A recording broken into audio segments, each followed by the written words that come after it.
di mana ajaran tersebut atau agama tersebut itu ingin kemudian mengkudeta Yothe Fafe dengan menggantikannya dengan makhluk roh bernama Yesus Kristus. Inilah Kristen.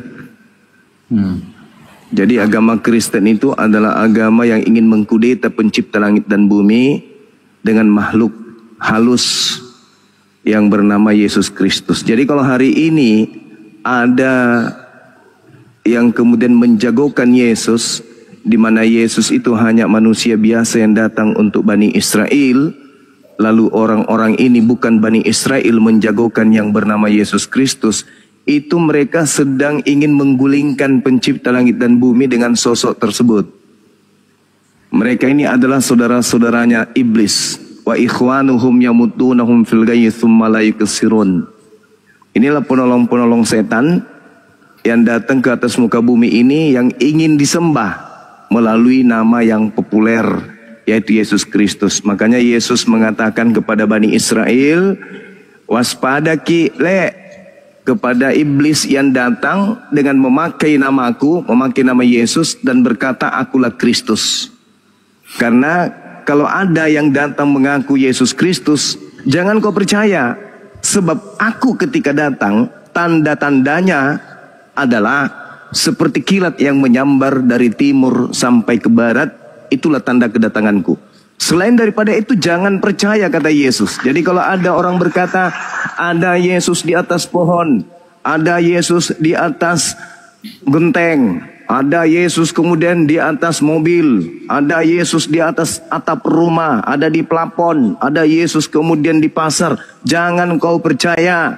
Sebab tanda kedatanganku adalah seperti kilat yang menyambar dari timur sampai ke barat. Itu fakta real pengakuan Yesus itu sendiri. Jadi jangan heran ketika ada kekuatan yang kemudian ingin mengusung manusia atau makhluk roh itu sebagai Tuhan. Karena Yesus sendiri datang ketika di tengah-tengah Bani Israel, Yesus sendiri mengatakan, Bapa yang mengutus aku lebih besar daripada aku. Aku tidak dapat berbuat apa-apa dari diriku sendiri. Tapi seketika itu hancur semuanya, karena diusung oleh pasukan-pasukan dari narasi aja ini kosong ini. Pasukan dari barat yang kemudian ingin mengkudeta pencipta langit dan bumi. Nah, oleh karena itulah kemudian mungkin kita bisa mendiskusikan 15 juta dari saya ketika ada Kristen yang mampu membuktikan bahwa yang datang kepada Paulus itu adalah anak Maria. 15 juta akan saya transfer. Jadi kau paham tentang kalau Yesus itu hanya satu aspek. Makanya ada yang mampu membuktikan bahwa Yesus Kristus yang datang kepada Paulus itu adalah anak Maria. Silakan. Omong kosong, bualanmu kosong semua, makanya pada. Ya, silakan saudara laki, silakan Anda buktikan kepada khalayak banyak bahwa yang Yesus Kristus yang datang kepada Paulus itu yang bisa cuman mute kick anak Maria. Jangan di mute. Silakan Anda berbicara. 6 jam ke depan jangan berhenti. 6 jam kamu bicara. 6 jam kamu berbicara Tuhan pun tak mengerti kau sama sekali bahwa yang datang kepada Paulus itu adalah anak Maria. Silakan dihitung dari sekarang. 5 jam Anda ngomong, silakan. Ya makanya orang-orang seperti ini, yang dianggap gurunda ini, kita gimana kau bicara terus kau model congor kau bahwa yang datang kepada Paulus itu adalah anak Maria. Silakan. Makanya orang seperti ini hanya memahami satu aspek. Seperti kau ini tidak akan pernah paham apa itu spiritualisme. Kau hanya memahami Yesus yang makan ikan goreng, tidur di sampan, bagusnya jangan curhat, kawan. Bagusnya makanya jangan curhat. Kau mau kujelaskan, kau bacot aja. Ya, silakan jangan curhat. Kau jelaskan bagaimana bisa Anda ini kan membuktikan. Kujelaskan. Ya, silakan. Tidak usah justru kau menyambar-nyambar omongan orang. Enggak usah kau nyerang pribadi, kau buktikan saja. Kan kau barusan menyambar, aku barusan menjelaskan yang dan kau menyambar kepada Paulus itu. Jadi gimana kau mau menjelaskan hanya model congor kau ini? Silakan. 5 jam Anda pakai. Silakan. 5 jam tapi barusan kau potong-potong. Ngerti nggak kau tentang Anda menyerang pribadi, kawan. Anda jelaskan aja 15 juta. Aku baru menjelaskan tentang Yesus yang kau pahami. Yesus itu ya, silakan. hanya sebatas jasmania. Kau tidak jelaskan paham bahwa hal-hal yang spiritualisme itu apa. Makanya perkenalan, pertemuan. Mau ku jelaskan ini, kau bicara terus. Adalah anak Maria, silakan.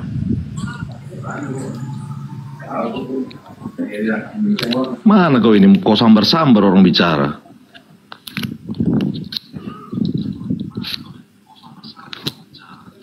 $15 juta, sudah 1 minggu nggak ada Kristen yang sanggup membuktikan.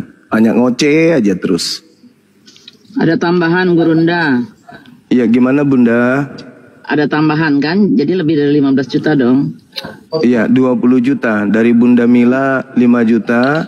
Jadi total 20 juta bagi yang mampu membuktikan bahwa yang datang kepada Paulus itu adalah anak Maria. Jangan cuma bisa kami nggak butuh. Kami butuh Anda buktikan. Silakan. Iya, makanya yang dijumpai gini dengar dulu. Makanya orang ini nggak paham. Makanya orang di sini ini dangkal secara spiritualisme. Yang mereka pahami Yesus yang lahir.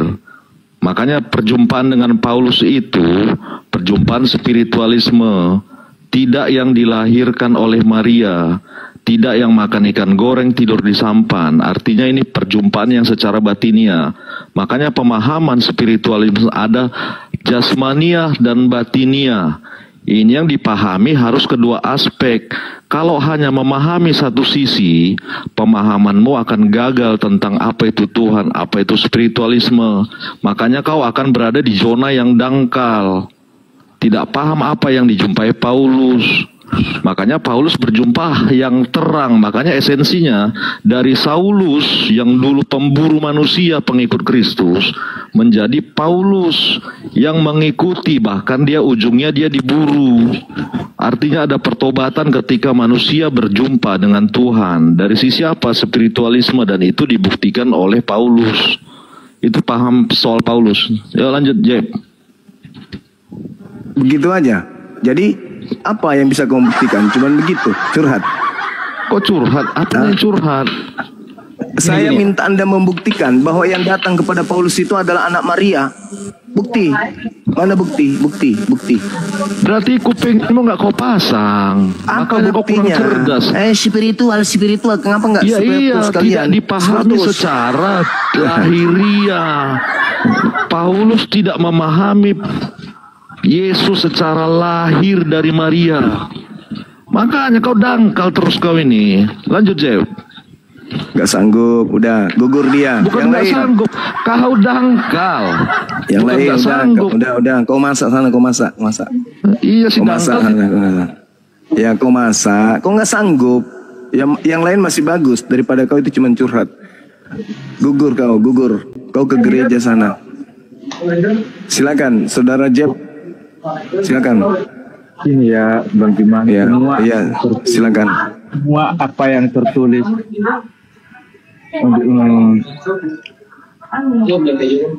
di Alkitab itu semua kisah nyata, nggak ada dongeng-dongeng. Bahkan ketika Paulus bertemu dengan Yesus, dia mengalami kebutaan. Ya, dia buta disaksikan oleh Nikodemus. Nikodemus itu adalah utusan Tuhan ketika menyampaikan pesan kepada Paulus untuk bertemu dengan Yesus itu, dan Nikodemus melihat Paulus buta, ya, itu menyaksikan bahwa dia bertemu Yesus. Jadi bukan kitab dongeng, itu berbicara sejarah fakta.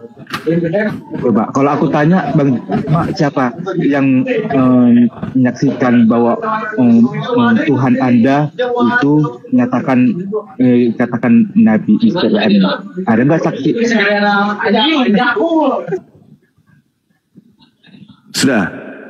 Jadi gini saudara, Nabiku Nabi Muhammad tidak pernah berkata kepada umatnya, waspadalah kepada penyesat yang datang kepadaku dengan memakai namaku, yaitu Nabi Muhammad, dan berkata, akulah sallallahu alaihi wasallam. Itu dulu.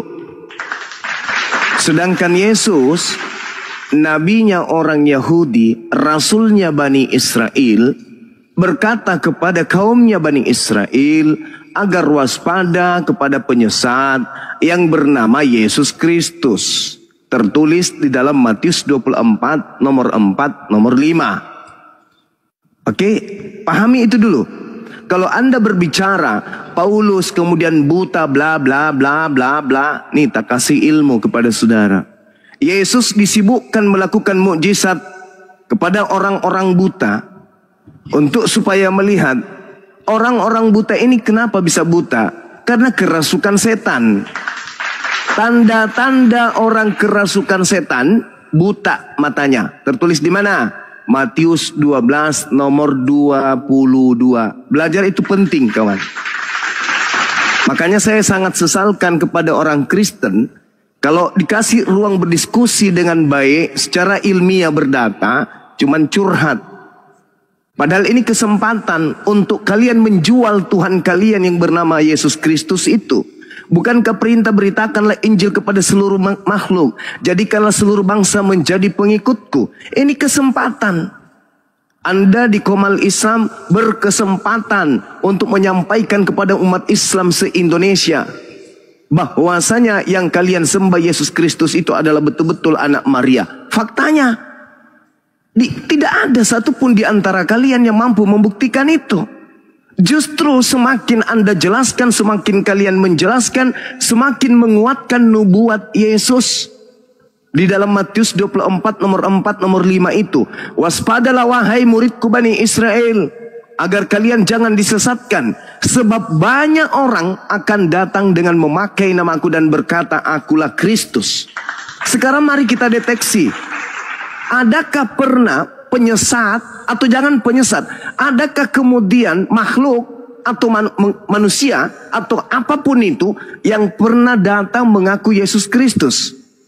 Ternyata pernah. Kepada siapa? Kepada Paulus. Kenapa harus berkiblat kepada Paulus? Karena Paulus banyak pengikut. Sedangkan Yesusnya berkata di Matius 24 nomor 5, Yesus Kristus sang penyesat itu akan menyesatkan banyak orang. Paulus pengikutnya 2 miliar lebih. Meskipun berbeda sekte, tapi mereka awal mulanya mengimani sebuah kepercayaan dari asas yang dibawa oleh tokoh bernama Paulus. Baca Kisah Para Wartawan 24 nomor 5. Paulus ini adalah penyakit sampar yang telah menyesatkan orang Yahudi di seluruh dunia yang beradab, dan dia adalah tokoh dari agama Kristen. Simple. Kami hanya menuntut kemudian kami hanya menuntut kemudian pengajaran dari saudara-saudara Kristen yang konon ceritanya anak-anak Tuhan yang memiliki kepiawaian, punya Roh Kudus, punya keahlian menjelaskan, penganut kasih. Tolong sampaikan kepada kami secara akurat, berdata dan ilmiah bahwa yang datang kepada Paulus bukanlah penggenap dari nubuat Yesus akan datangnya penyesat bernama Yesus Kristus itu. Tolong jelaskan kepada kami. Karena Yesus mengatakan, jika ada orang yang berkata kepada kalian, ada Yesus di sini, ada Yesus di sana, jangan kau percaya, sebab tanda kedatanganku adalah seperti kilat yang menyambar dari timur sampai ke barat. Sedangkan tanda yang datang kepada Paulus, hanya Paulus aja yang melihat cahaya, yang melihat kilat. Sedangkan tanda kedatangan Yesus seperti kilat yang menyambar dari timur sampai ke barat. Artinya kedatangan Yesus yang kedua menurut Yesus, tandanya adalah seluruh manusia di atas muka bumi ini sadar dan tahu dan paham dan mengerti kalau Yesus sudah datang. Tak ada yang tidur. Semua sedunia orang tahu. Aku nanti ketiduran. Oke, sekarang maaf. Sekarang kamu jelaskan kepada saya, buktikan bahwa yang datang kepada Paulus itu adalah Yesus anak Maria. Silakan. Jangan emosi tapinya ya. Kalau emosi turun. Pertanyaanku, Bang Juma jawab ya. Siapa saksi bahwa Mr. M itu dikatakan Allah, katakan Tuhan Anda Nabi?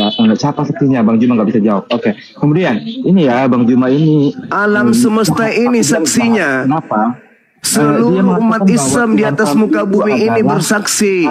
Aku bersaksi tidak ada Tuhan selain Allah. Itu kami semua seluruh dunia bersaksi. Sekarang Anda jawab pertanyaan saya. Jangan lari. Silakan. Bentar, aku Gampang itu pertanyaanmu, siapa saksi Allah Subhanahu wa taala itu Tuhan? Kami semua alam semesta ini saksi. Dah selesai. Aku nggak suka di mute. Oh, memang kalau nggak sanggup silakan turun. Dari kemarin nggak ada yang sanggup memang. Nggak ada yang sanggup menjawab pertanyaan saya. 20 juta itu sia-sia aja. Memang nggak ada yang akan pernah bisa sanggup. Cara kalian berdebat ini, aku mau ngomong di ya makanya jangan melebarkan masalah, kerucutkan masalah. Ini tugasmu, bebannya ada samamu, menjelaskan apakah yang kalian sembah itu betul-betul anak Maria atau dia adalah penyesat bernama Yesus Kristus. Jawab. Ya, ini kemudian bagaimana? Ini sabar, jangan kepotong. Ya, jangan nangis, jangan emosi. Santai aja kawan, santai, relax. Duduk yang tenang, relax. Ya, semua perkataan Bang Juma itu jahat sekali. Anda mengatakan bahwa Tuhan saya Yesus Kristus itu antikristus atau hantu segala macam. Itu jahat sekali. Semoga Bang Juma sadar. Ini di dalam 2 Korintus 1. Yesus yang mengatakan itu bukan saya. Yesus yang mengatakan ada penyesat bernama Yesus Kristus. Jangan kau tuduh saya. Yesus yang menuduh kalian penyembah Yesus palsu. Yesusnya yang menuduh kalian, bukan saya. Nah, karena tuduhan ini Anda tidak terima, buktikan bahwa yang kau sembah itu bukan Yesus palsu. Silakan. Gimana aku mau jawab? Aku mau dapatin lebih dari 20 juta itu. Mananya? Ya, silakan kawan, silakan.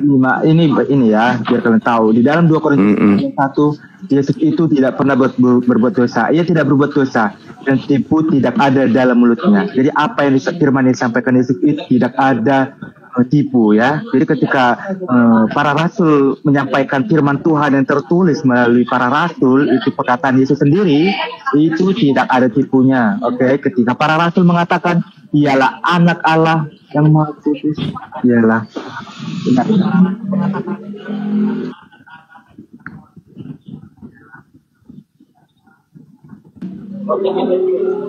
Ya, dialah anak domba yang akan datang untuk mengampuni segala dosa manusia. Itu semua benar ya.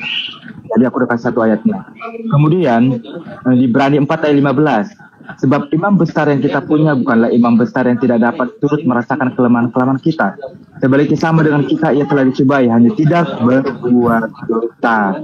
Jadi tidak ada dosa sedikit pun ada pada Tuhan kami Yesus, Bang Juma. Jadi apapun perkataan yang disampaikan kepada para rasul, lalu para rasul menuliskannya ke dalam Injil sinoptik, dan bahkan Paulus yang merupakan apostolosnya Yesus langsung yang bertemu melalui Nikodemus, itu semua fakta, bukan cerita dongeng.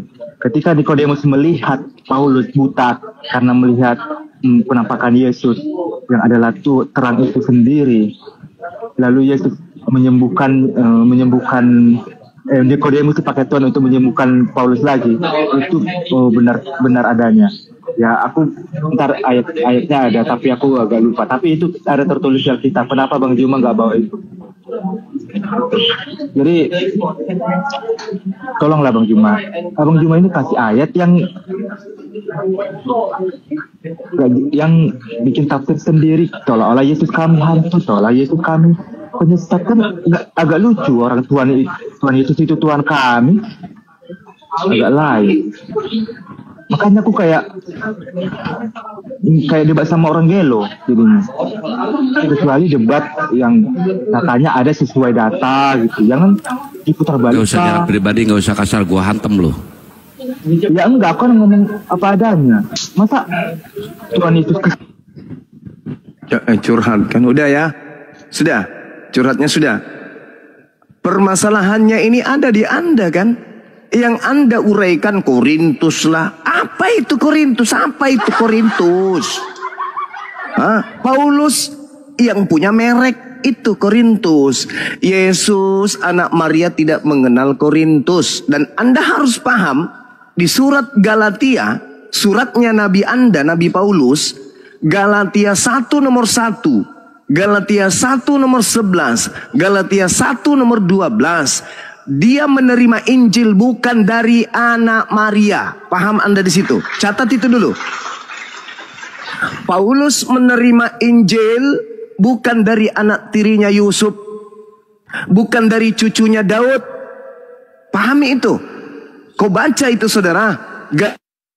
Galatia 1, nomor 1, nomor 11, nomor 12. Pengakuan nabimu.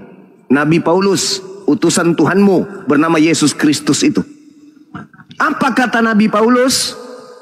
Dia mengatakan bahwa aku menerima Injil bukan dari manusia.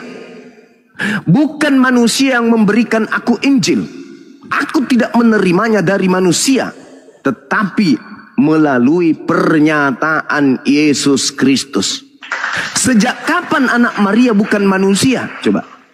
Sedangkan Yesus kedatangannya yang kedua mengaku dengan mulutnya sendiri. Apabila ada orang yang mengaku bertemu dengan aku. Sabar dulu, ini giliran saya kawan. Ini giliran saya saudara. Ini giliran saya. Aku naik lagi.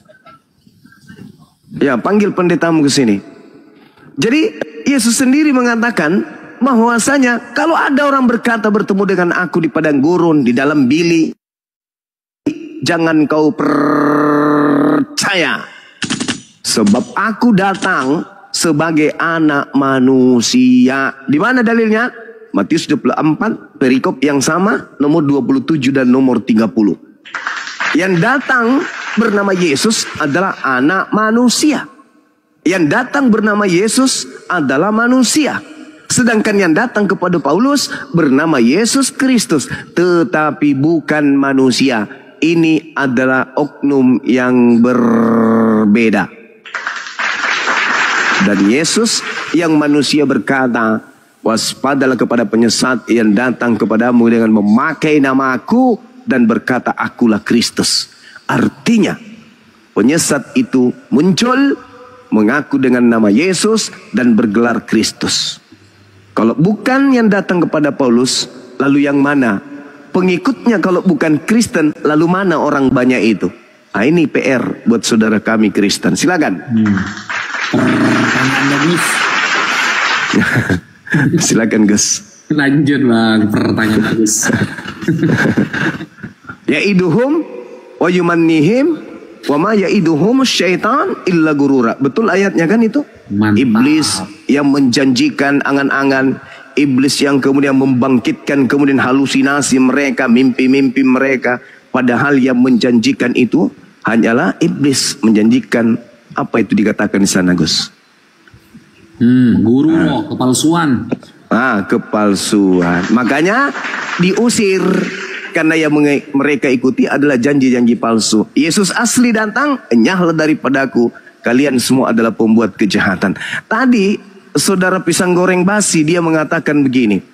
Itu Paulus sedang berbicara tentang spiritual. Hei kawan, kurang spiritual apalagi orang yang menyebut nama Yesus mampu mengusir setan, bernubuat, bermujizat. Kurang spiritual apalagi mereka.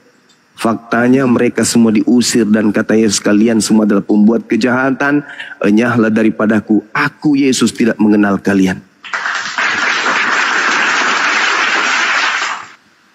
Silakan, kita masih butuh teman-teman untuk bisa membuktikan kepada kita bahwa yang datang kepada Paulus yang menginginkan seluruh bangsa menjadi pengikutnya itu adalah anak Maria. Karena kalau anak Maria pengikutnya itu menurut mulutnya sendiri hanya Bani Israel. Itu pun domba yang hilang. Matius 15:24, aku diutus hanya kepada domba yang hilang dari umat Israel saja. Itu anak Maria. Lalu siapa yang mengatakan pergilah ke seluruh bangsa, jadikanlah semua bangsa menjadi muridku? Itu siapa? Apakah itu anak Maria? Silakan saudaraku Kristen buktikan kepada kami. Ya, ini ada Saragi. Saragi, selamat pagi Saragi, Sony. Muslim apa Kristen? Sony. Oke, malam bang. Ya, malam. Kristen bang? Siap. Ya, silakan dijawab bang. Biar dapat 20 juta bang. Kalau aku nggak perlu duitnya 20 juta bang. Maksudnya tema yang diangkat apa nih bang?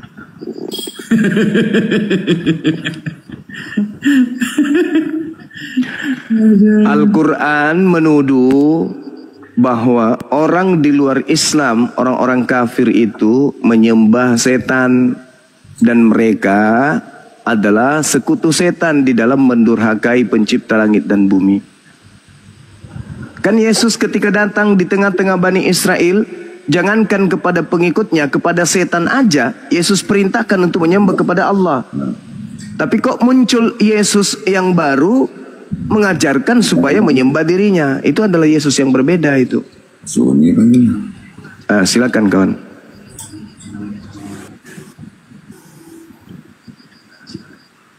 Sebelum dijawab sama Pak Sony, begini loh, maksud Bang Zuma itu begini.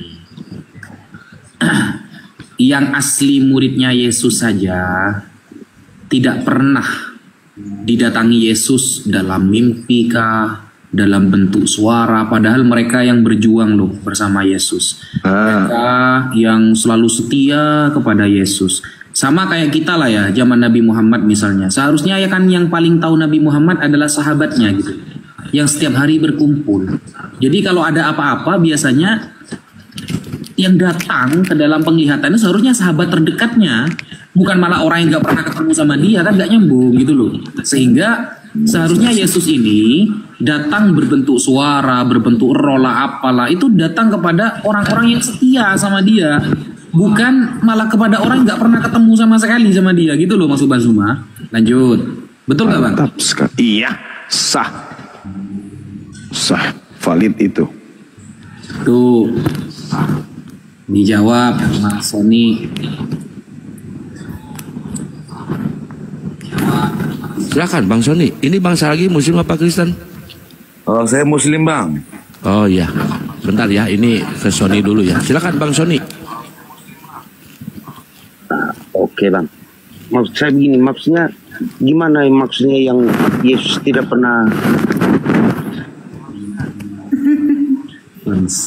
apa tadi statement abang tadi? Yesus berkata ada Yesus palsu Bang, yang tujuannya menyesatkan. Kalau Yesus asli itu kan jelas datangnya ke muridnya yang asli. Ya silakan. Oke, sekarang aku tanya dulu Bang. Tadi abang bilang malah tanya dulu si Borokokok. Ya sabar dulu Bang. Tadi kan ada yang datangnya asli, ada yang palsu. Sekarang aku mau tanya, mana dalilnya? Dia bisa keluar statement gitu. Silakan. Lukas 21 nomor 8. Baca. Anda bacalah. Saya kan udah ditunjukkan. Loh, abang yang ngomong kok suruh aku yang baca, gimana sih? Oh gitu ya, baik. Ini Yesus berkata kepada muridnya, waspadalah supaya kamu jangan disesatkan, sebab banyak orang akan datang dengan memakai namaku dan berkata, akulah dia, dan saatnya sudah dekat, jangan kamu mengikuti mereka. Dalilnya akan datangnya Yesus Kristus yang penyesat, Matius 24 nomor 4 nomor 5. Di situ Yesus jelas mengatakan bahwasanya waspadalah kepada penyesat yang datang kepadamu dengan memakai namaku dan berkata akulah Kristus. Dia akan menyesatkan banyak orang. Nah, berarti penyesat yang bernama Yesus Kristus ini akan memiliki banyak pengikut, dan pengikutnya itu ya jelas pengikut Kristus. Nah, ternyata Kristen ini kalau ditanya teman-teman Kristen, apa itu Kristen? Teman Kristen berkata Kristen itu adalah pengikut Kristus. Pertanyaannya, tolong buktikan kalau kalian itu pengikut Kristus yang adalah anak Maria. Karena yang Anda ikuti itu adalah Kristus yang datang kepada Paulus, yang bukan anak Maria. Anak Maria jelas manusia. Sedangkan Paulus mengaku dia yang datang kepadanya bernama Yesus Kristus itu bukan manusia. Jelas itu adalah Yesus yang berbeda. Satu anak manusia, yang satu bukan anak manusia. Gitu saudara. Silakan. Itu pemahaman dari Alkitab apa dari Al-Quran, Bang? Dari Bible, Bang, dari Bible. Nggak ada, Bang, kalau dari Bible. Loh, Yesusnya Anda tidak percaya. Dia mengatakan waspadalah kepada penyesat yang datang kepadamu dengan memakai nama Yesus dan berkata, akulah Kristus. Berarti penyesatnya itu bernama Yesus, bergelar Kristus. Kalau disambung, Yesus Kristus. Yang datang kepada Paulus, siapakah engkau Tuhan? Akulah Yesus Kristus yang kau aniaya. Ditanya kemudian Paulus, Yesus Kristus yang datang kepadamu itu manusia atau bukan? Paulus mengatakan bukan. Dia bukan manusia. Maria ditanya, yang mengandung dan melahirkan anaknya ditanya, Maria, ya paman, yang kau lahirkan itu manusia atau bukan? Manusia. Berarti ada dua Yesus. Yesus yang manusia dan Yesus yang bukan manusia. Kristen adalah agama yang muncul belakangan setelah Yesus tak ada di dunia. Mengusung satu penyembahan kepada oknum bernama Yesus Kristus. Ketika Kristen ditanya, kenapa Yesus bisa mati? Kristen mengatakan, itu sisi kemanusiaannya. Kenapa kemudian dia bisa membangkitkan orang mati? Kristen menjawab, itu sisi keilahiannya. Berarti Yesus menurut Kristen 100% manusia, 100% Tuhan, 100% ilahi. Padahal yang benar adalah Yesus anak Maria 100% manusia. Yesus yang datang kepada Paulus adalah 100% bukan manusia. Berarti ketika digabung ada dua Yesus. Ketika digabung 100% dengan 100% berarti 200%. Kenapa dia 200%? Karena di situ ada dua Yesus. Yesus manusia dan Yesus yang bukan manusia. Kristen mencoba untuk menggabungkan dua Yesus ini. Makanya cingkrang. Kalau mau dipahami itu kepala harus cilat dulu. Kepala harus peda. Harus gimpe dulu nih kepala. Baru bisa dipahami, baru bisa diimani. Karena itu hanya doktrin, dogma. Akal tak bisa menerima. Bagaimana mungkin Anda mengatakan emas 100%, cincin yang Anda pakai emas 100%, dan cincin emas ini Anda juga katakan 100% ikan tongkol. Bagaimana caranya tuh? Gak bisa kan? Gak bisa. Kecuali orang dungu. Orang dungu, orang yang mati akal. Segmen gak nyambung, Bang. Silakan. Sekarang aku tanya dulu, Abang. Oke lah, aku ikut segmennya Abang. Nah, Abang kan ini punya logika. Oke, sekarang gini. Abang tanya sama saya. Hai Sony Billy, kamu jangan berbuat jahat. Nah, pertanyaan saya, yang mengatakan itu yang berbuat jahat atau kepada saya yang Abang tanya? Anda. Nah, kenapa tadi Anda bilang Yesus? Kan Yesus yang berkata waspadalah kepada penyesat yang Pakai datang logika. kepada. Begini, kalau Bang Zuma bilang katakan kepada Sony, berarti itu yang mengalami itu Sony, bukan Bang Zuma. Paham nggak? Yesus berbicara kepada Mana Yesus berkata kembali kepada Yesus?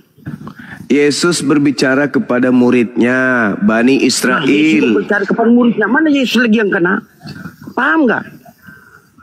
Yesus berbicara kepada murid-muridnya gini, hei kawan, ya paman, hati-hati ya, karena akan datang penyesat dengan memakai namaku. Penyesat itu ngaku-ngaku Yesus, dan penyesat itu ngaku-ngaku Kristus. Berarti Terus penyesat Yesus lagi. Berarti murid-muridnya harus waspada kepada penyesat yang datang dengan memakai nama Yesus Kristus. Itu maksudnya. Iya, aku tanya, ya penyesat itu siapa? Penyesat itu iblis. Iblisnya mengaku Yesus Kristus. Lagi tadi murid-murid sekarang iblis, nggak nyambung. Coba Anda baca Matius 24 nomor 4. Lah, Bang. Coba Anda baca Matius 24 nomor 4 nomor 5, habis itu Anda jelaskan Gini, kepada saya, silakan. Jangan dulu mutar-mutar. Aku ikut segmen Abang. Katanya tadi Yesus berbicara kepada murid. Berarti hanya ada dua ini. Ada dua oknum. Yesus sama murid-muridnya. Kenapa sampai di iblis? Nggak nyambung. Itu yang Anda pahami ketika Yesus berkata, waspadalah kepada penyesat. Bukan, Bang. Loh, aku kan ikut segmen Abang. Ya, Bang Sumaya. Tadi Yesus berkata kepada murid-muridnya, janganlah kamu ikut pekerjaan kepada iblis. Berarti kepada penyesat yang bernama Yesus Kristus. Betul nggak? kepada penyesat. Loh, Yesus mau mengatakan jangan ikutlah penyesat. Bagaimana Yesus jadi penyesat? Kalau penyesat dia nggak mau diomong lah. Penyesatnya datang mengaku-ngaku nyamar-nyamar sebagai Yesus Kristus. Nah, berarti yang nyamar-nyamar berarti bukan Yesus. Ya, tapi mengaku Yesus Kristus. Iya, tetapi mengaku Yesus Kristus. Tapi bukan Yesus yang. Tapi bukan Yesus. Bagus. Abang paham nggak menyamarnya? Iya, paham. Bukan Yesus. Bukan Yesus, tapi mengaku Yesus. Penyesatnya bukan Yesus, tapi berarti penyesat. Bukan Yesus. Kenapa abang Yes. Yesus? Wah, abang paham nggak Pak Nisa? Paham bang, Pak, ngerti. Pertanyaan itu harusnya anak TK tanya ke Anda, bukan Anda tanya ke saya. Dibicara kok bisa menular ke orang lain? Yesus berkata, waspadalah kepada Yesus palsu yang datang kepada kalian. Itu ada berapa oknum? Aku tanya dulu. Ada 2 oknum. Yesus sendiri berkata kepada murid-muridnya, tambah ada Yesus palsu berapa oknum? Ada 3 oknum di situ. Ada tiga Nggak, aku tanya dulu. Berarti 3. Iya. Kenapa kau salahkan Yesus baru Yesus yang menyesat? Yesus asli tidak menyesatkan. Yang menyesatkan itu yang Yesus palsu. Masuk nggak begitu? Hah?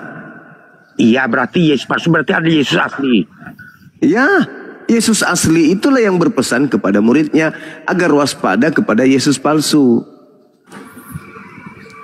Nah, terus? Nah, kalian ini pengikut Yesus kan? Izin Kak. Sabar dulu dek, sabar. Kalian ini pengikut Yesus. Siap. Kalian ini pengikut Yesus kan? Yes. Yesus yang kamu ikuti adalah Yesus yang minta seluruh bangsa menjadi pengikutnya kan? Betul. Sedangkan Yesus anak Maria berkata, aku diutus hanya kepada domba yang hilang dari umat Israel. Dan Yesus anak Maria di dalam Matius 10 nomor 5 nomor 6 berpesan kepada ke-12 muridnya agar jangan ke bangsa lain. Berarti beda. Satu membatasi muridnya agar jangan ke bangsa lain. Yesus yang satu meminta supaya jangan membatasi. Jadikan seluruh bangsa menjadi pengikutku. Beda. Itu yang ke bangsa lain abang yang tambah. Nggak ada dalilnya di dalam. Matius 10. Statement, Bang. Kalau nggak paham jangan dibuat. Matius 10 nomor 5 nomor 6. Nggak ada Bang. Yesus orang Kristen nggak pernah untuk. Yesus berpesan Bang, kepada orang Kristen mengajarkan jangan bersaksi dusta. Ya, terus kenapa Anda bersaksi dusta? Kenapa Anda bersaksi dusta kalau begitu? Abang tadi ngomong. Karena Yesus berkata dalam Matius 10 abang sendiri yang ngomong kok abang sendiri. Matius 10 nomor 5 nomor 6. Yesus berpesan kepada ke-12 muridnya agar muridnya yang 12 ini jangan ke bangsa lain, melainkan pergilah kepada domba-domba yang hilang dari umat Israel. Baca Matius 10 nomor 5 nomor 6. Itu Yesus asli. Yesus yang palsu, pergilah ke seluruh bangsa, jadikanlah mereka semua jadi muridku. Itu palsu. Sampai di sini tidak paham? Sampai di sini seperti apa sih? Yesus palsu itu mengajarkan seluruh bangsa jadi pengikutnya. Kalau Yesus yang asli, pengikutnya hanya Bani Israel saja. Sampai di sini Anda belum paham?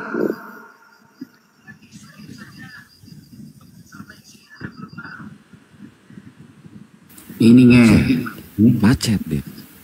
Tadi katanya untuk seluruh dunia. Sekarang Bani Israel mana yang benar? Yesus asli diutus hanya untuk Bani Israel. Yesus palsu mengaku diutus untuk seluruh bangsa. Beda itu Bang, beda. Yesus asli berpesan ke-12 kepada ke-12 muridnya. Yesus yang pertama mengatakan untuk seluruh. Yesus yang asli hanya untuk Bani Israel Bang.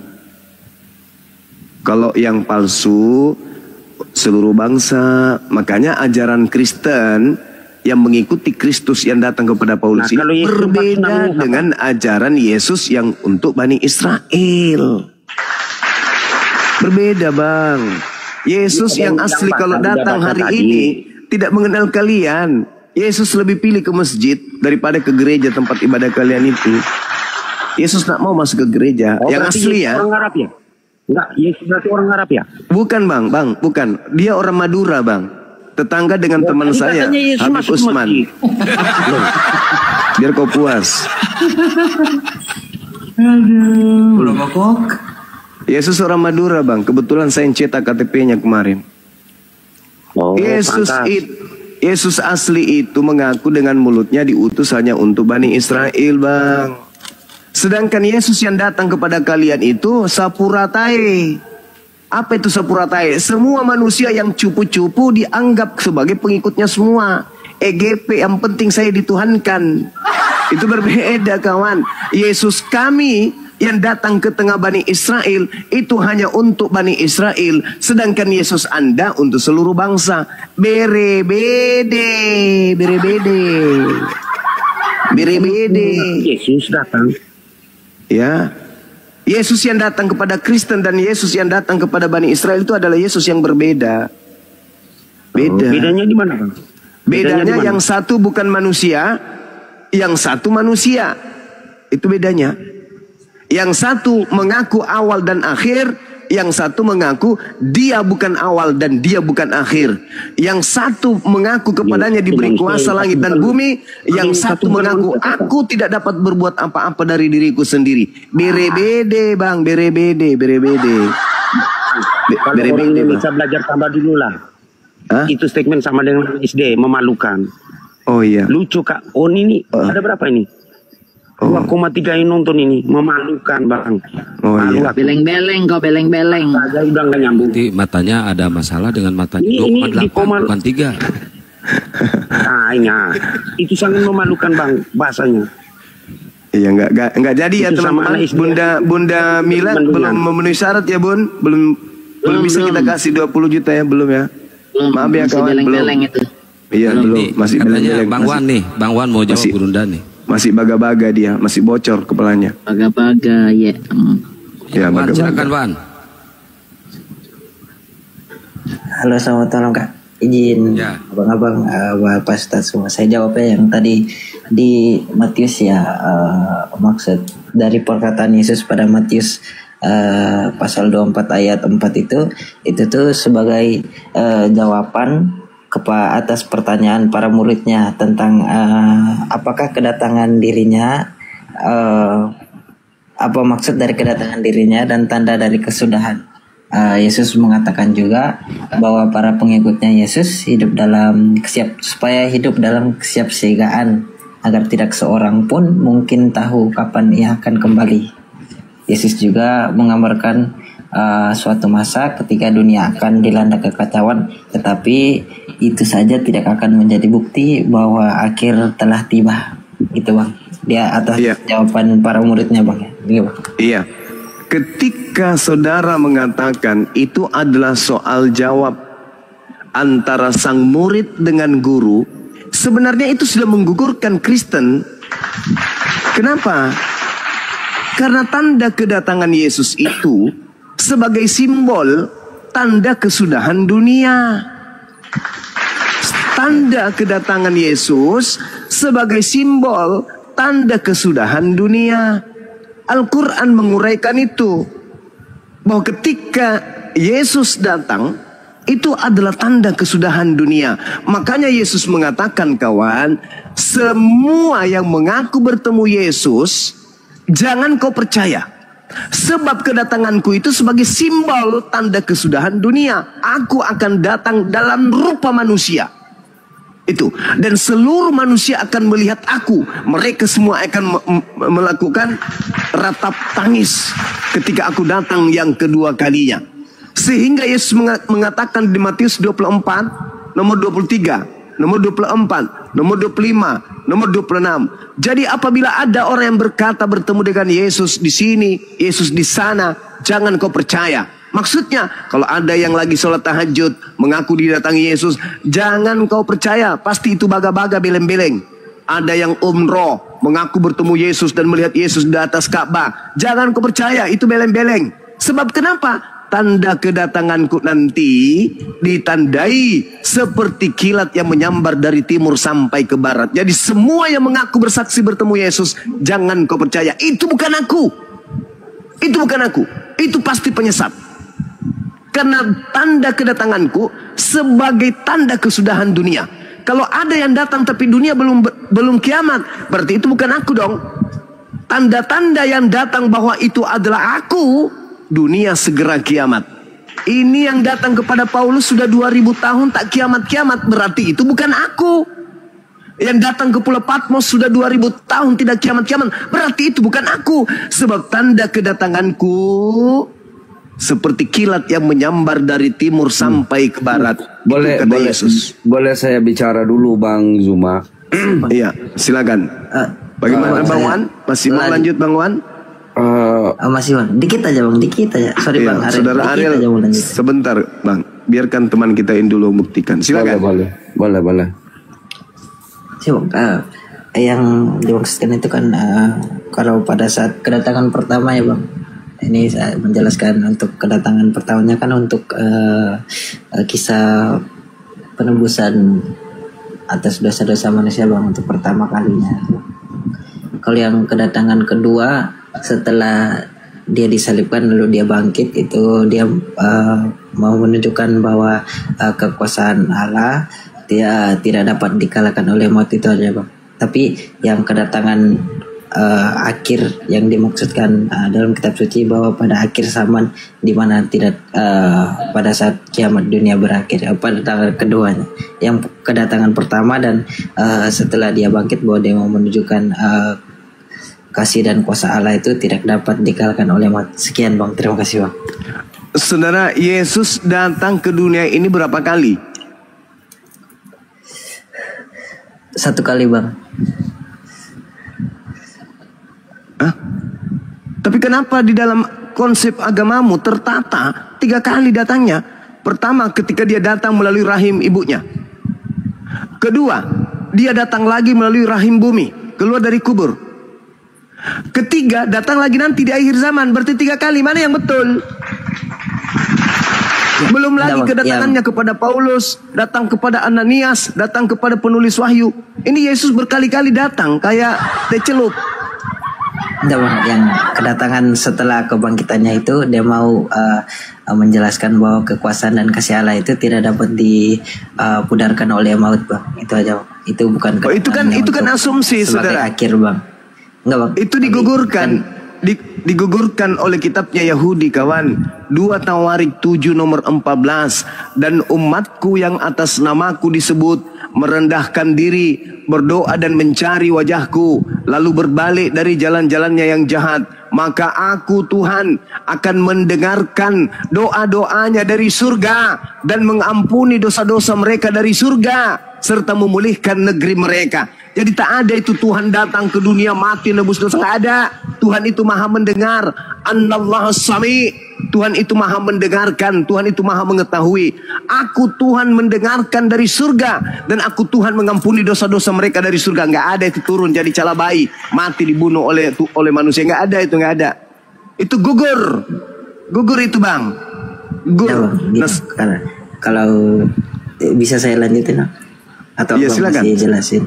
Enggak, silakan. Oke, siap. Kedatangannya yang dia lahir itu Tuhan mau menunjukkan lebih dekat lagi kasihnya kepada manusia lewat Yesus dengan membuat mujizat-mujizat, menyembuhkan orang sakit. Itu Tuhan mau menunjukkan lebih dekat lagi keterikatannya dengan manusia dan kasih sayangnya kepada manusia lewat Yesus yang membuat mujizat dan menyembuhkan orang Bang. Bang, sekian Bang. Saya tanggapi ya.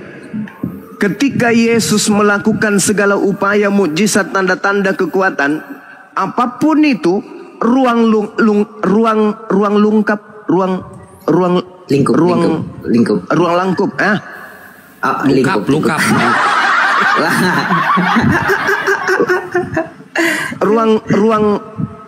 lingkup, ruang lingkupnya itu hanya untuk Bani Israel. Jangan Anda mengaku bahwa Yesus untuk datang kepada seluruh manusia. Jangan Anda merusak ajaran Yesus itu. Jangan.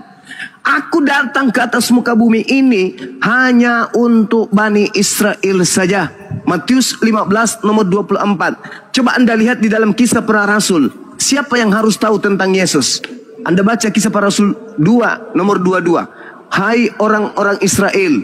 Jadi seruannya hanya untuk kepada orang Israel, bukan kepada seluruh manusia.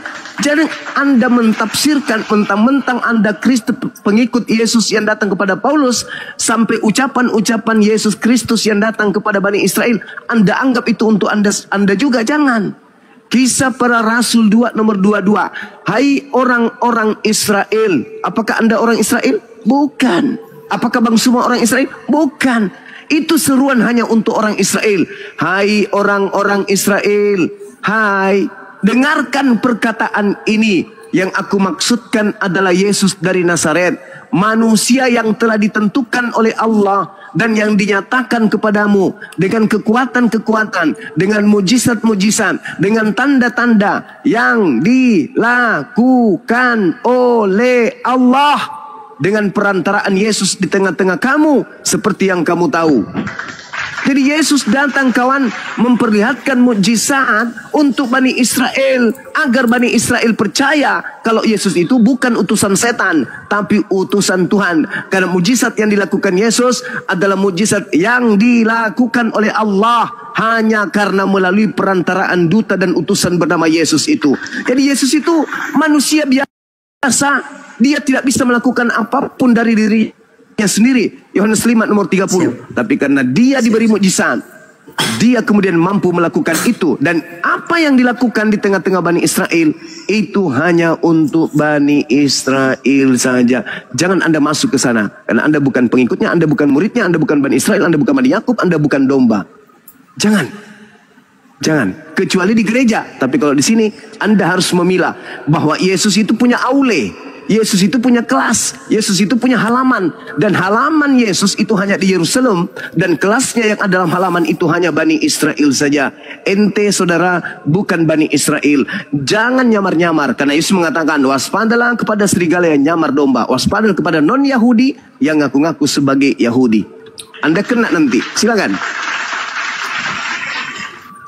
Siap bang, tapi pada akhirnya bahwa kejelasan saya tentang dan pemahaman saya tentang kitab suci mungkin belum begitu dalam, sehingga mungkin jawaban saya belum memuaskan bagi abang mereka. Mohon maaf bang, tapi dari saya pribadi sendiri, saya anggap bahwa kedatangan Yesus yang pertama dengan kebangkitan setelah kematian adalah penunjukan kasih sayang Tuhan kepada manusia yang lebih dekat lagi. Bang, sekian bang.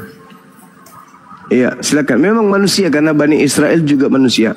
Tapi ya kita harus percayakan di dalam Yohanes 3 nomor 16. Begitu besar kasih karunia Tuhan akan dunia ini, sehingga dia menganugerahkan anaknya yang tunggal. Barang siapa yang percaya, dia akan selamat. Yang tidak percaya akan mati dalam dosa. Yesus berkata, aku diutus hanya kepada domba-domba yang hilang dari Bani Israel. Anda percaya enggak? Kalau Anda percaya, Anda hidup kekal. Tapi kalau Anda tidak percaya, Anda akan jadi Kristen. Akibatnya apa? Mati di dalam dosa. Kan harus percaya kepada Yesus. Begitu besar kasih karunia Tuhan akan dunia ini, sehingga ia menganugerahkan anaknya, yaitu Yesus. Barang siapa yang percaya kepada Yesus, dia akan selamat. Yesus berkata, aku diutus hanya kepada domba-domba yang hilang dari Bani Israel. Apakah Anda percaya? Percaya enggak? Kalau percaya, berhenti jadi Kristen. Percaya enggak Anda dengan ucapan Yesus itu? Percaya enggak? Siap, saya percaya sebagai keimanan. Ya, kalau begitu berhenti. Berhenti saudara, karena Yesus Kristus anak Maria tidak pernah mengajarkan agama Kristen.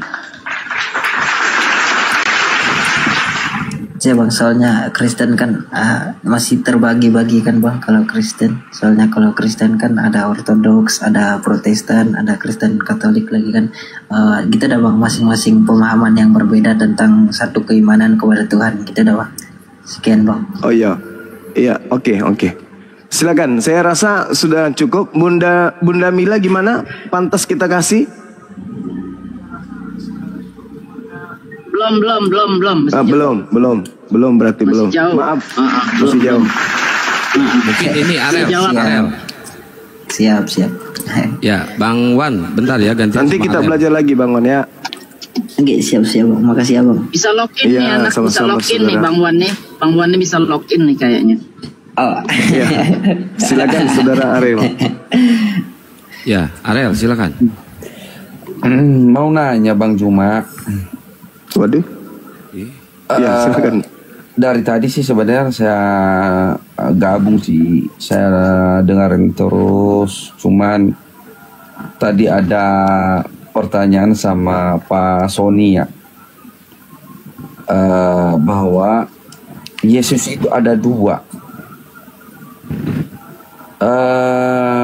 Coba tunjukkan ke saya dalilnya Yesus ada dua itu palsu dan asli. Karena memang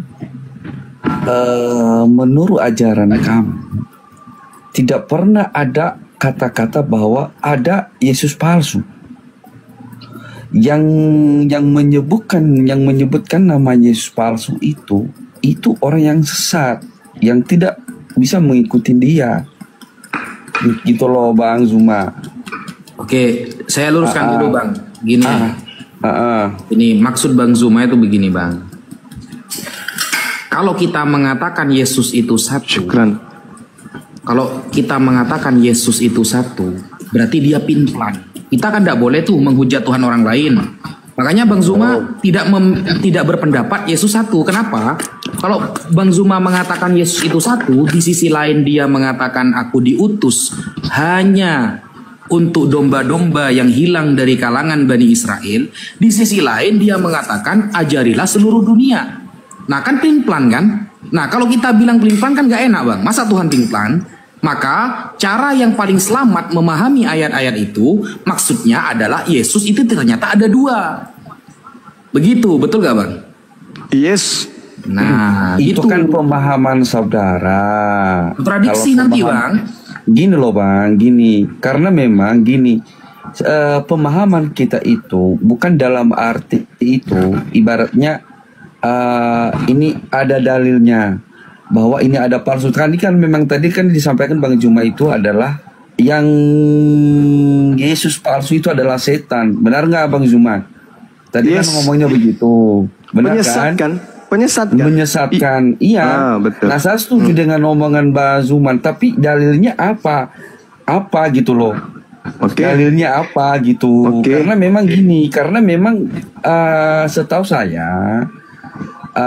Menurut ajaran kami sebagai Nasrani atau Kristen ya diajarkan bahwa untuk mengasihi itu artinya dia datang ke bumi ini melalui rahim Maria ya untuk menembus dosa-dosa umat manusia termasuk Bang Zuma gitu loh.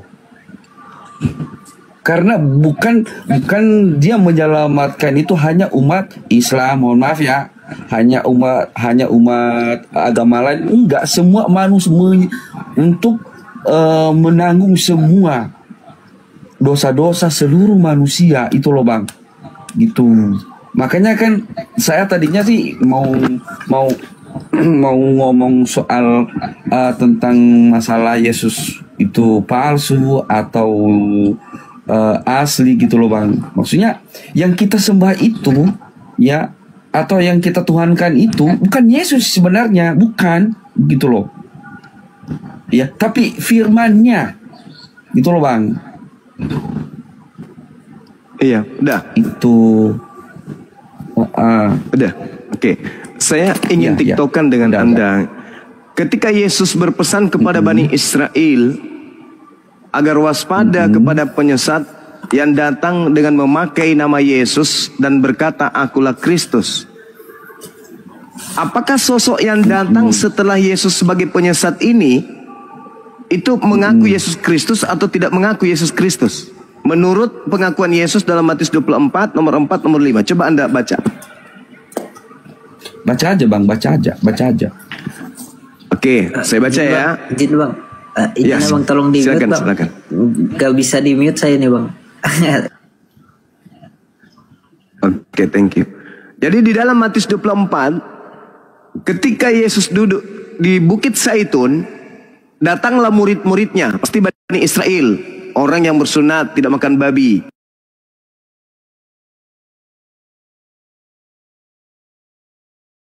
Oke, datang murid-muridnya untuk bercakap-cakap dengan Yesus. Kata murid-muridnya, katakanlah kepada kami, bila manakah itu akan terjadi dan apakah tanda kedatanganmu dan tanda kesudahan dunia? Tanda kedatanganmu. Ini Yesus berkata, ini Yesus ditanya oleh muridnya. Tanda kedatanganmu itu seperti apa, guru? Nah, menurut Yesus, tanda kedatangannya ketika ditanya seperti itu, Anda baca di dalam Matius di data nomor 27-nya. Tanda kedatanganku adalah sama seperti kilat memancar dari sebelah timur dan melontar cahayanya sampai ke barat. Demikian pula lah kelak kedatanganku sebagai anak manusia. Itu tandanya. Kedua, Yesus mengatakan, pada waktu itu, tanda kedatanganku, pada waktu itu akan tampak tanda anak manusia di langit. Dan semua bangsa di bumi akan menatap, akan meratap dan melihat. Itu tanda kedatanganku. Sekarang pertanyaannya, adakah kemudian itu sudah pernah terjadi? Ada Yesus di awan, seluruh manusia di bumi ini melihatnya. Sudah pernah terjadi atau belum? Tanda itu sudah pernah terjadi atau belum? Begini Bang, begini nih. Sudah pernah terjadi. Jangan begini, saya tanya dulu, jangan begini, jangan begono. Ku tanya, apakah tanda itu sudah pernah terjadi atau belum? Tidak pernah terjadi. Berarti yang datang kepada Paulus dan yang datang ke Ananias dan yang datang kepada penulis Matius yang keluar dari kubur dan yang datang kepada Pulau Patmos itu tanda kedatangan Yesus atau bukan? Di masa dia, makanya gini saya jelasin dulu Bang. Saya jelasin dulu Bang. Nih. Jangan, saya nggak butuh penjelasan. Saya bertanya, karena ini kita membahas tentang tanya jawab Yesus. Ketika dia, iya, paham. Menuju ke Damsyik. Dia datang ke Paulus itu. Menuju ke Damsyik. Apakah itu tanda kedatangan Yesus menurut Yesus? Aku akan datang kepada seseorang dan orang itu akan buta dan orang itu mengaku aku bertemu dengan Yesus. Apakah begitu tanda kedatangannya menurut dia setelah ditanya muridnya? Begitu enggak? Tidak, kawan. Justru kalau ada orang yang mengaku, saudara Yesus loh yang ditanya, guru, ya paman, bagaimana tanda kedatanganmu? Tanda kedatanganku seperti kilat yang menyambar dari timur sampai ke barat, cahayanya memancar dari timur sampai ke barat. Begitu juga lah, demikian juga lah kedatanganku sebagai anak manusia. Pada waktu itu akan tampak tanda anak manusia di langit dan semua bangsa di bumi akan meratap dan mereka akan melihat aku. Seluruh manusia akan melihat aku. Pertanyaan saya, tanda ini sudah terjadi atau belum?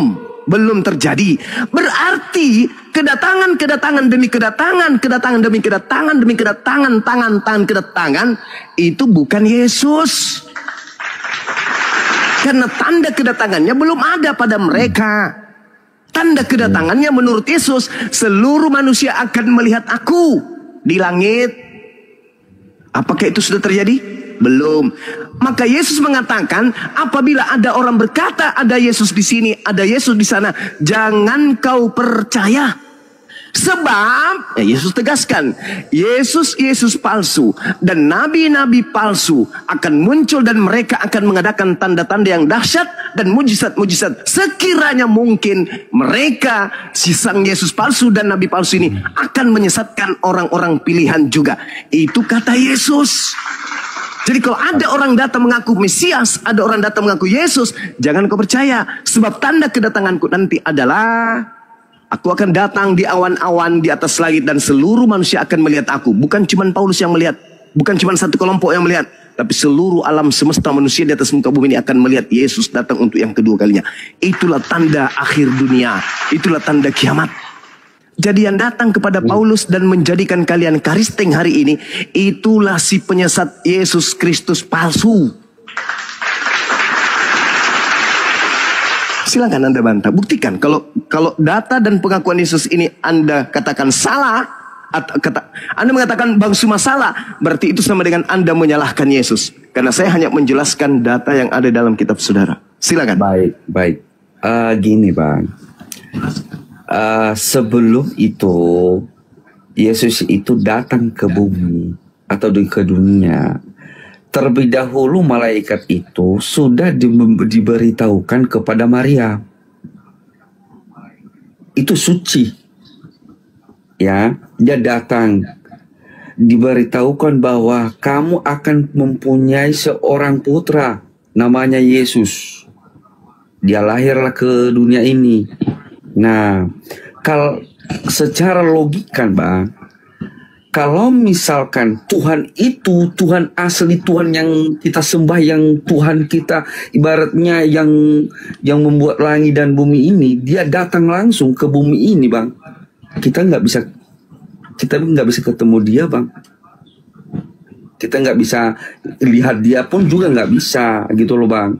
Dengan cara manusia, ya, dengan cara dia lahir dari rahim manusia, sehingga dia juga menebus dosa-dosa seluruh manusia melalui kematiannya. Bukan hanya Bani Israani, bukan hanya untuk demi misalkan ini anggap aja lah kita sebagai manusia lah ya.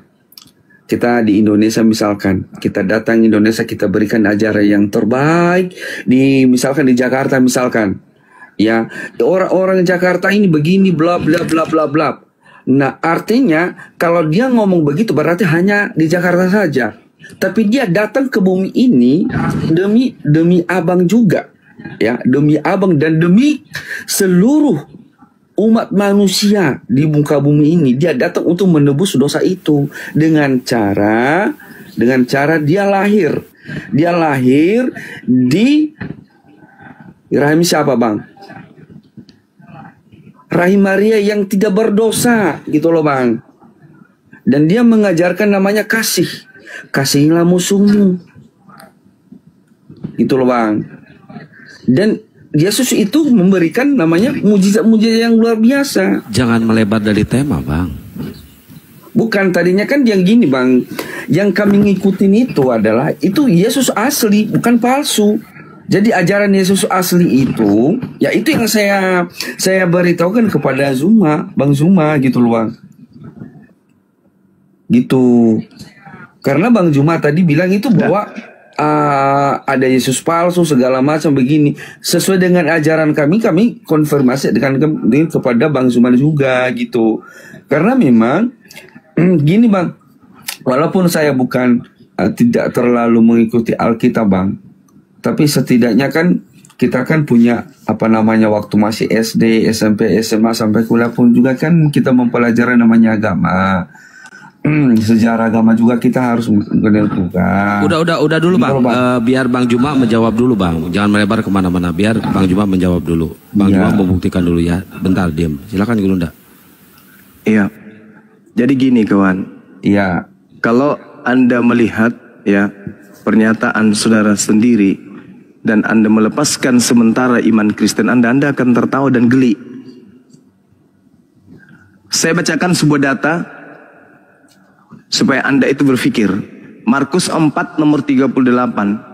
Di situ dikatakan waktu itu Yesus sedang tidur di buritan di sebuah tilam.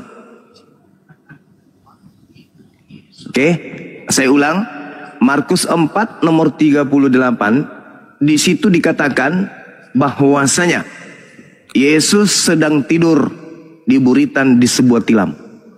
Yesus tidur. Sedangkan di dalam kitabnya orang Yahudi, Mazmur 121 nomor 4, sesungguhnya penjaga Israel tidak terlelap dan tidak tertidur. Ini penjaga Israel tidak terlelap, tidak tertidur. Yesus tertidur. Yesus yang tertidur ini nanti ketika berjalan waktu, semenit, sejam, sehari, seminggu, sebulan, setahun, 10 tahun, 20 tahun, 30 tahun, muncul agama Kristen. Mendudukkan Yesus Kristus namanya menjadi Tuhan, menyaingi pencipta langit dan bumi yang tidak tidur dan tidak terlelap. Yesus yang terlelap tadi, yang tertidur ini nanti Anda gantikan Tuhannya Yahudi dengan dia. Kenapa? Karena sejatinya ada oknum yang datang kemudian sebagai penguasa dunia. Penguasa di dunia. Di dalam kitabnya orang Yahudi, dan itu adalah pengakuan Yesus. Saya bacakan kepada saudara. Yohanes 12 nomor 31. Sekarang berlangsung penghakiman atas dunia ini. Sekarang juga penguasa dunia ini akan dilemparkan keluar. Siapa penguasa dunia ini? Siapa penguasa dunia ini menurut Yesus? Penguasa dunia ini adalah iblis. Sedangkan Anda, kalau Anda melihat data-data tentang pengajaran Yesus, aku tidak dapat berbuat apa-apa dari diriku. Aku berkata-kata bukan dari diriku sendiri. Aku datang ke atas muka bumi ini bukan atas kehendakku. Dan seterusnya, dan seterusnya, dan seterusnya. Itu Yesus yang asli. Yohanes 12:31, perkataan Yesus. Sekarang berlangsung penghakiman atas dunia ini. Sekarang juga penguasa dunia ini akan dilemparkan keluar. Keluar dari mana? Keluar dari perut bumi. Yohanes 14 nomor 30. Tidak banyak lagi aku akan berkata-kata dengan kalian, sebab penguasa dunia ini datang, dan ia tidak berkuasa sedikit pun atas diriku. Siapa penguasa dunia yang datang dan penguasa dunia itu tidak berkuasa sedikit pun atas Yesus? Iblis. Berarti yang dibunuh dan yang disalib dan yang dikhianati oleh Yudas bukanlah Yesus.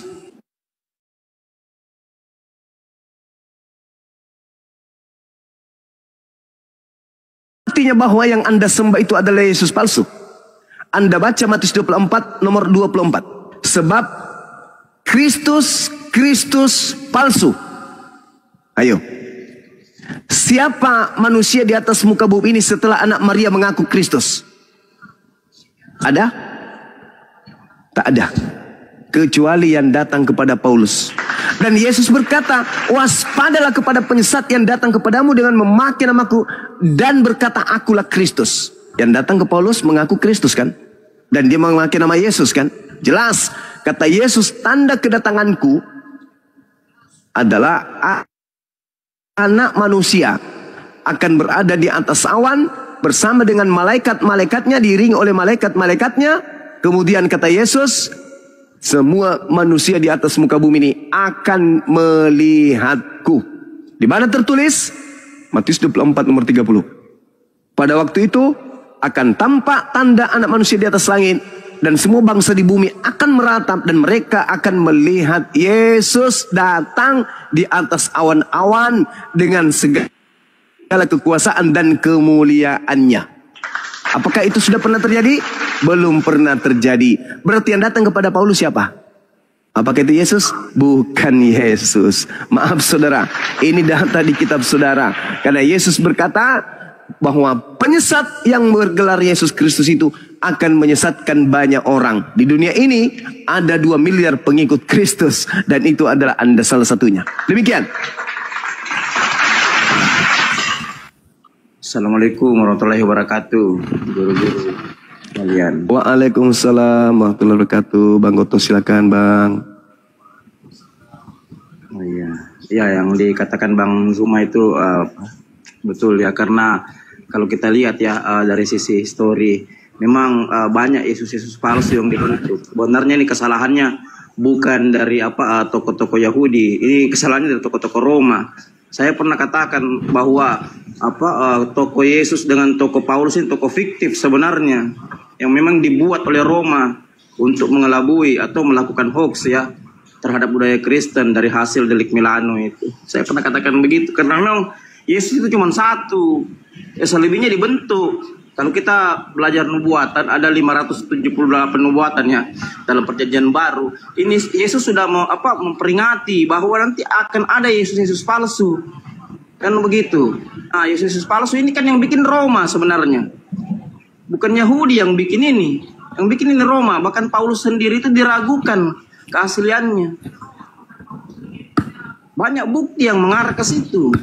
Saya kan pernah katakan bahwa posisi keputusan dalam sidang Yerusalem itu berbeda dengan beberapa yang tertuang dalam surat-surat Paulus. Ini menandakan bahwa Paulus yang Bible yang dikanonikan 364 ini yang menceritakan tentang Paulus belum tentu juga Paulus asli.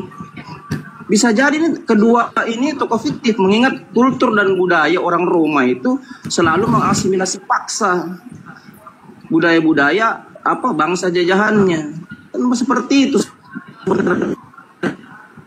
Tidak mungkin seorang yang membuat keputusan ya tiba-tiba dia melanggarnya sendiri. Mengingat ini kan tidak sembarang ini sidang ini, konsil ini. Sekarang saja ketika seorang pemimpin sidang ya, seorang pendeta besar membuat keputusan ya, baru dia melanggar, otomatis dia sudah dicibir atau disingkirkan dengan sinodenya. Apalagi zaman dulu, masih zaman kuno ya, orang masih main bacok-bacok gitu loh. Hukum masih tadi kedepankan tuh. Kan seperti itu. Bisa jadi kedua tokoh ini memang tokoh fiktif. Mengingat memang kultur budaya Romawi itu selalu membuat dewa baru dari manifestasi manusia. Iya. Ada yang pernah bertanya begini, ada kehubungannya Dewa Krishna dengan Christ itu, Yesus?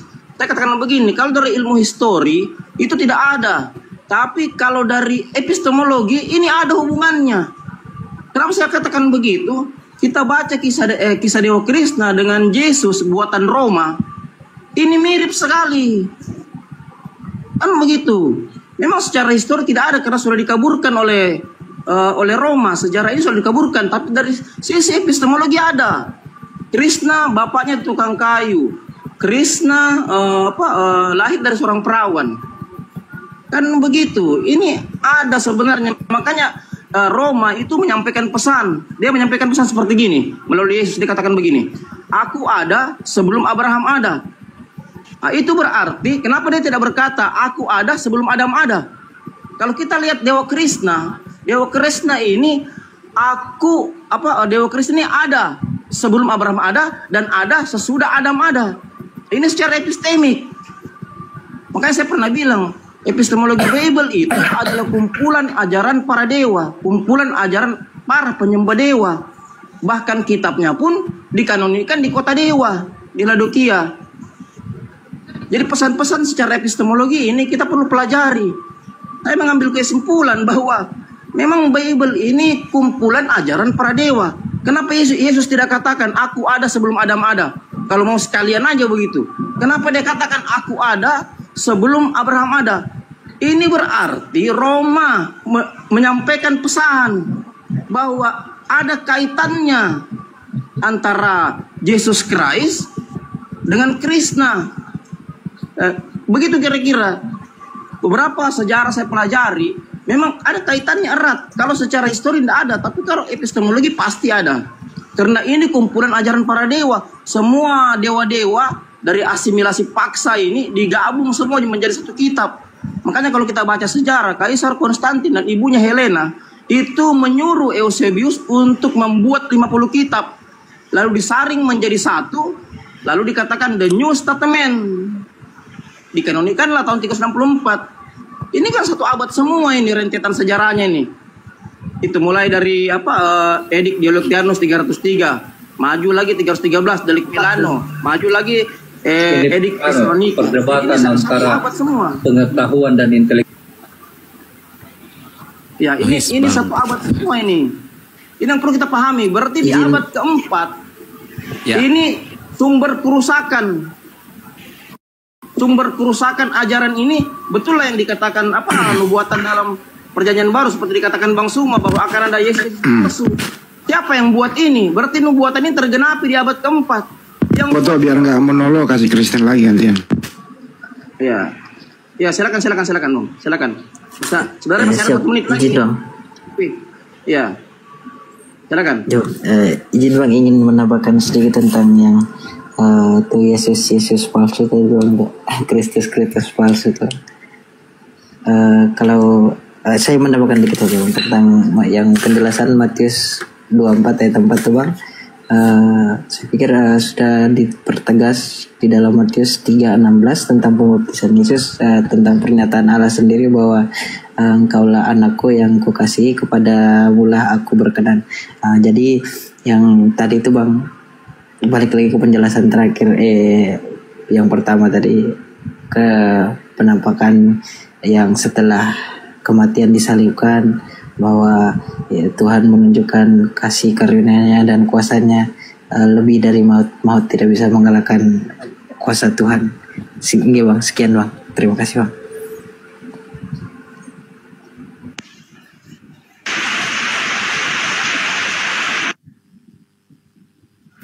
Ya, Gurunda monitor. Iya, suara saya kedengaran nggak? Nggak. Kedengaran. Oh, Masya Allah. Jadi sangat menarik ya yang dipaparkan oleh Bang Goto ya. Karena itu adalah keadaan secara histori, memang keadaannya kayak gitu. Nah sekarang ini apa yang tertulis di dalam Matius 24 itu tidak bisa dipungkiri karena itu pengakuan Yesus. Namun saudara-saudara boleh bertahan, boleh, karena itu iman saudara, harus mati-matian mempertahankan itu. Tapi apakah kemudian saudara-saudara ingin mati dalam keadaan iman yang justru bertolak belakang kemudian dengan pengajaran Yesus itu sendiri? Di situ kan jelas dikatakan sebab Kristus palsu. Apa maksudnya Kristus palsu itu? Artinya Yesus palsu. Dan nabi-nabi palsu. Apa maksudnya nabi-nabi palsu? Yesus palsu mengutus utusannya yang palsu. Dan itu tentu seorang nabi, tapi palsu. Nabi pasti memiliki kitab, pasti memiliki kemudian surat-surat, pasti memiliki pengajaran, pasti memiliki ketetapan-ketetapan, karena dia seorang nabi. Nah sekarang, apakah anak Maria pernah mengajarkan kitab Lukas? Kitab Roma, Galatia, Filipi? Apakah Yesus anak Maria pernah mengajarkan itu? Tidak pernah. Ketika Yesus berkata di dalam Yohanes 17 nomor 3, nomor 8, segala firman yang engkau berikan kepadaku semuanya telah aku sampaikan. Semuanya telah aku sampaikan. Dan muridku percaya bahwa engkaulah yang telah mengutus aku. Di antara semua firman yang Yesus sampaikan kepada murid-muridnya, adakah surat Lukas? Adakah Markus? Adakah Matius? Adakah Yohanes? Adakah Roma? Adakah Galatia? Adakah Filipi? Adakah Timotius di sana? Adakah Efesus di sana? Tidak ada kan? Berarti ini semua yang muncul di tangan Kristen ini adalah perkataan-perkataan baru yang tidak diucapkan oleh Yesus itu sendiri.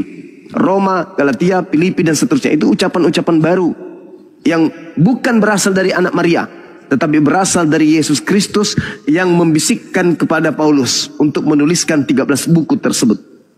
Artinya tidak ada kekuatan bagi Kristen untuk membuktikan bahwasanya yang datang kepada Paulus itu adalah Yesus anak Maria. Karena kenapa? Matius 24 itu kan diawali, berilah tanda. Bagaimanakah tanda kedatanganmu? Yang kedua, Yesus menjawabnya, kedatanganku yang kedua seperti kilat yang menyambar dari timur sampai ke barat. Kedatanganku yang kedua, seluruh manusia akan melihat aku di atas awan-awan di langit. Itu tanda kedatanganku yang kedua. Apakah itu sudah terjadi? Belum terjadi.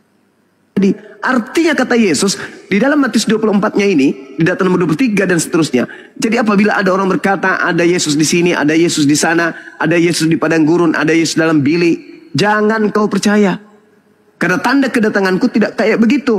Tanda kedatanganku itu seluruh manusia di atas muka bumi akan melihat aku di atas awan-awan di langit. Jadi semua yang mengaku pernah bertemu Yesus tertolak kalau percaya kepada Yesus.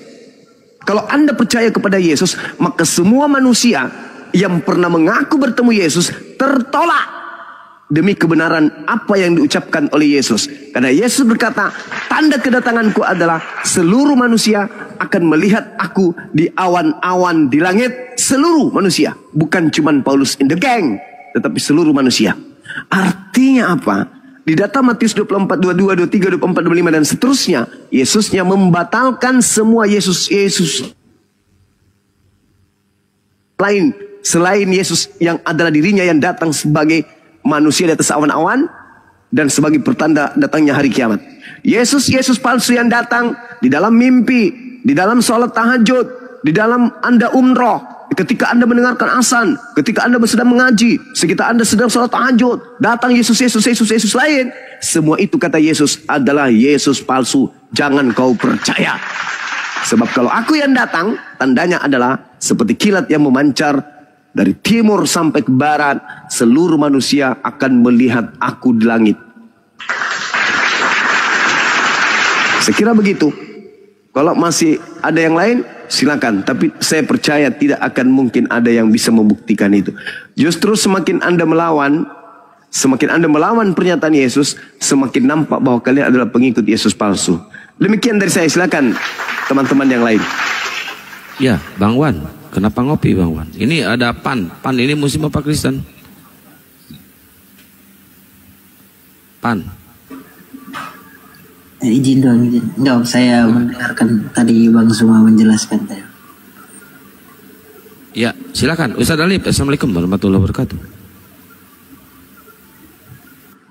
Waalaikumsalam warahmatullahi wabarakatuh. Para guru semua, assalamualaikum warahmatullahi wabarakatuh. Guru dan semuanya. Izin salam Bang.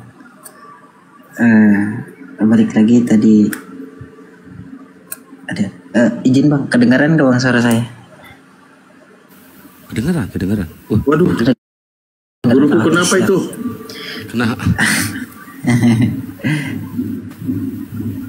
Izin Bang, balik lagi tadi bahwa yang dalam kitab-kitab Roma itu kan Yesus waktu perjanjian lama kan dia belum ada tuh Bang, dia belum lahir. Tetapi dalam perjanjian lama tuh telah termasuk ajaran Yesus di dalamnya, walaupun Yesus tidak disebutkan dengan nama itu. Yesus dinubuatkan dalam perjanjian lama dan kehidupannya di bumi merupakan penggenapan nubuat tersebut Bang. Mungkin kalau nubuat dalam perjanjian lama mungkin kurang lebih ada 300 nubuat Bang, kalau nggak salah Bang. Izin Bang, terima kasih Bang. Ya. Nah, ini udah naik lagi gerundanya. One. One. Siapa? Cek. Maju. Kok nggak ada suara? Dia Bang. Ada Bang, ada gerunda. Nah, nggak ada lagi. Iya Bang. Bentar Bang Wan, itu gerunda lagi benerin perangkat. Siap Bang, siap. Sinyal gerunda keganggu. Mungkin Ustadz Alif mau menambahkan dulu sambil nunggu coba gerunda. Sedikit ke Wan. Siapa? Menurut kamu, dengerin baik-baik ini pakai akal ya. Siapa? Yang mati di tiang salib itu orang baik atau orang jahat? Orang baik Bang. Orang baik. Boleh nggak membunuh orang baik? Nggak boleh sih Bang secara hukum. Nggak boleh. Berarti yang harus dibunuh itu orang baik atau orang jahat? Tetapi balik lagi Bang, karena dia bunuh karena sesuai dengan jangan dulu ke situ. Jangan dulu ke situ itu aja. Jadi menurut kamu Yesus yang dibunuh di tiang salib itu Yesus baik atau Yesus jahat? Yesus baik karena dia sebagai penebusan Bang. Jadi boleh bunuh orang yang baik? Karena menggenapi tujuannya datang ke bumi Bang. Oh iya. Lebih mencapai tujuan lah, hajar aja ya, mau baik mau nggak dihajar ya gitu ya. Lanjut lagi dah. Supaya orang melihat pengorbanan kasih karunia Tuhan. Udah bagus, silakan diambil alih dulu sebentar.